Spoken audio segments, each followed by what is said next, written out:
Did you know that TYT now has a full audio network? On top of our existing lineup, this launch is going to bring you a brand new slate of podcasts, including Mouthy Messy Mandatory with Katie Anthony and Ronit Fanglass Plank. Now that's a weekly show that discusses everything from family to really funny and fantastic women.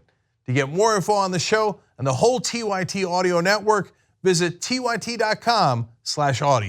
There's been a considerable amount of criticism geared toward the Trump administration following its implementation of a policy that separates children from their parents at the border, even among those who seek asylum here in the United States. Now, before we get into some of the details, some of the facts related to this story, I want to be absolutely clear about one thing. It is being reported over and over again that the only children that get separated from their families are the children who come in illegally. That is not the case. This is now being reported at ports of entry where individuals legally seek asylum. They are not entering the country illegally. Don't let anyone tell you otherwise. There have also been reports, Vox is one of the news outlets that has reported this, that Border Patrol agents will attempt to block or turn away migrants as they attempt to enter through ports of entry. That is unlawful, but they're doing it anyway. So let me be clear. So before we go any further, let me explain one quick thing. A lot of the Trump officials will come out and say, well, if you go to the port of entry as you're supposed to if you're seeking asylum, then there won't be any problems.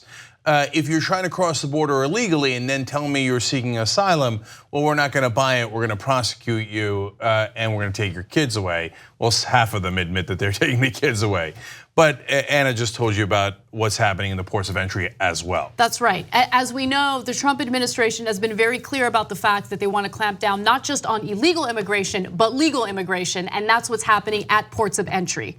Now, with that said, we have some new numbers, although they are underestimated numbers of children who have been ripped away from their family members as they come into the country seeking asylum. Department of Homeland Security officials said that at least 2,000 children have been separated from their parents since it began implementing this policy in late April. Now, Raul Reyes, who is a pretty well-known immigration attorney and also a writer, has said that this number is actually very low because there are ports of entry that haven't even reported their numbers yet. So who knows how many children are currently in custody. Overall, there are about 11,000 children in custody. And those are children who either showed up unaccompanied or children who were taken from their parents as they were seeking asylum. So the other reason they're actually higher than these reported numbers is because the reporting stopped at the end of May. So a couple of weeks of April when they started the policy, all of May, but June numbers are not in yet. So if it's going at the same rate, it would easily be 3,000 and then some, plus the underreporting from the ports. Now, I want to just quickly go to a video of Jeff Sessions, and this is a video that some of you might have already seen. The reason why I'm showing it to you is because I want us to all be absolutely clear where this policy came from. This is not a law.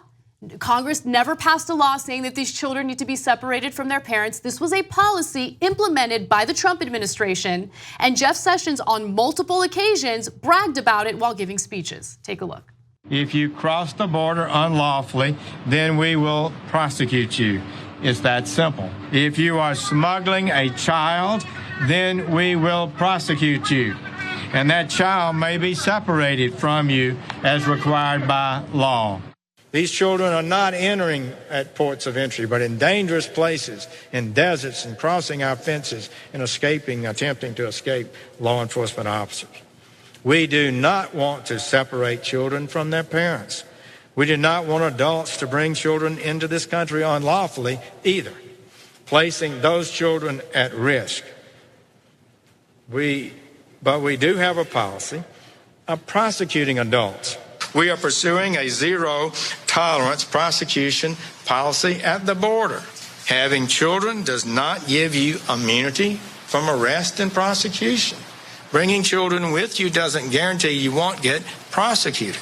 Cannot. Our policies that can result in short-term separation of families is not unusual or unjustified. We cannot and will not encourage people to bring their children or other children to the country unlawfully by giving them immunity in the process? Why wouldn't you bring children with you if you know you would be released and not prosecuted? So their zero tolerance policy has now detained so many children that the facilities that already existed were overcrowded beyond capacity. And so now there are tent cities popping up. In Tornillo, Texas, that is the tent city that we found out about over the weekend.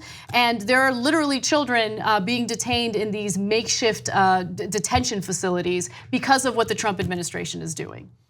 Yeah. Please, they're not tent cities, they're not cages. For the cages, they're now chain link fences, I believe. Right. That's some of the propaganda being used by Fox News and some of the other Republicans. The kids are prisoners, plain and simple. There's cops everywhere, or law enforcement, I should say, everywhere. They're not allowed to leave. Here are images that were released by our federal government. These are not, lovely environments where kids are thriving. I mean, they're sleeping with these, foil blankets. This is not a great situation. It's clear, and I think the administration is realizing that this policy might actually backfire on them politically. But those things that look like cages are not cages, okay, just so you know. And if you notice, Jeff Sessions said in the middle there, it's also, we're not gonna let you smuggle in children. Look, if they're smuggling in children that aren't theirs, by all means, everybody in the country agrees, arrest them and imprison them for a long time after a trial and make sure you get those kids away from them.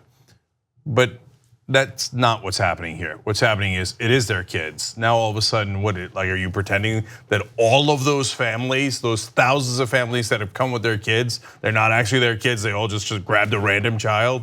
I mean, add that to the list of preposterous excuses that they have used. Right. Now, I do want to also share a photo that went viral over the weekend featuring a 2-year-old Honduran girl who's crying. She's crying because her mother is being searched by agents and she's about to be detained. The little girl later ended up in a detention facility, and there have been counselors speaking out about what's going on, because one of the more traumatic elements of all of this is that no one's allowed to console the kids. You're not allowed to hug them, you're not allowed to touch them. And I understand the reasoning behind that, but imagine being a 2-year-old child, seeing your mother get arrested by agents, and then you're sent to some strange place where you're crying and you're just kind of left alone. They can't really do anything about it. Some of your parents are, others of course are not, but you have, I hope, human empathy. But for the parents who had a 2-year-old who had, it's not at night when they're trying to go to sleep or whatever, but they got hurt or they're genuinely concerned. Like for a second they feel like they lost you in a mall or something, right? And then there's this panicked cry. Imagine that no one ever comforts them. They see you being taken away and they start crying more and more hysterically. And not only can you not help them, but no one is allowed to help them.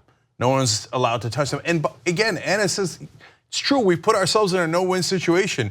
If you got guys or people that are handling the kids, that's problematic. You got 2-year-olds, 4-year-olds, etc., and their hearts broken. They don't know law, they don't know the judicial system, and they don't know that their parents are coming back. They don't know anything, right? And no one is allowed to console them. If that's not heartbreaking, there's something wrong with you. And unfortunately, that describes a huge part of this administration. Conservatives who are supportive of what's going on right now have absolutely no room to talk about family values ever again. Ever again. They have no room to talk about how much they care about babies and how women should be forced to bring their pregnancies to term because they're pro-life. No, you're not. No, you're not. It's the most disingenuous thing in the country at the moment, this whole notion of family values, because the very party that claims they're in favor of family values also supports this policy of ripping children away from their family members as their family members seek asylum because of violence in their own countries. I mean, it's crazy. So ProPublica, which is a fantastic journalistic organization, just released audio of a Border Patrol agent talking to a crying child. And it gives you a sense of what it's like for these kids. Now, this is a 6-year-old child who actually memorized her aunt's phone number. Her mother made her memorize it in case they got separated. And she's begging the Border Patrol agent to let her go with her aunt. Listen. Hey,